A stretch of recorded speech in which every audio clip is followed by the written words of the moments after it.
Hello everybody, it's Kyra from BodyCandy. On today's episode of the tea, we'll be speaking about when should you get pierced. But before we get into that, obviously, as always, remember to leave a like and a comment and subscribe to BodyCandy if you want to see more of these videos. So, let's go. Any time is a good time to get pierced if you're really feeling it. But there are some times that make getting pierced a little bit easier. Today we're going to look at what makes a good or less than optimal time to get a piercing. But why does it matter? You might be asking. The time of year, even the time of month can affect how your piercing experience and healing are going to be experienced. It can help you to avoid irritation bumps and even change how much the actual piercing hurts. The seasons can change the qualities of your skin. They certainly affect the clothing that you wear and what might be making contact with your nice, fresh, healing piercing. So, let's go into seasons first. Winter can lead to dry skin, and that tends to require more outerwear. This is a tougher time to get an ear piercing if you want to wear a hat or earmuffs. If you mask up in flu season, it can irritate piercings in the mouth area and the nose area. Spring and summer are easier for clothing but tend to require sunscreen. You don't want to get sunscreen in your fresh healing piercing. The piercing won't like that.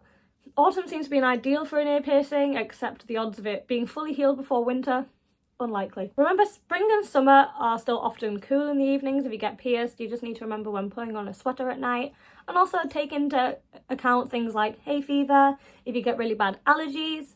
So keep those in mind too. So next up, your social calendar. And that sounds really funny, but it's true. All the people in your life know about piercings. Are they all accepting of them, or do you maybe have a few family members that will give you a hard time? Sometimes the easiest way to deal with unkind judgment is to simply hide your piercings, maybe even with a retainer. The issue here is that you cannot insert a retainer until the piercing is fully healed. So if you have family events like holidays or vacations, you need to make sure that your piercing is fully healed beforehand. Speaking of vacations, if you are going on vacation and it does involve a beach or a swimming pool, that is another reason to get a piercing long in advance or wait until you are home. Swimming is very bad for fresh piercings. There's a lot of bacteria in the water. It's the same if you need to hide your piercing for school. You may not be able to switch back and forth between a retainer and regular jewellery. You will want to be able to downsize as much as possible to render your piercing less noticeable. And next up, activities. So seasonal activities can definitely mess with your piercings, like snow sports or skiing or snowboarding. Things that require helmets, so watch out for ear piercings, and goggles, watch out for eyebrow piercings. You don't want clothing sitting on a new piercing. If you like to swim, you need to make sure all your piercings are fully healed before you get your swimsuit on. Immersing a fresh piercing, like I said before, in water is an invitation for bacteria and infections. So like I said, this includes pool and ocean. Taking a tumble while doing sports can injure navel or nipple piercings. Ouchies.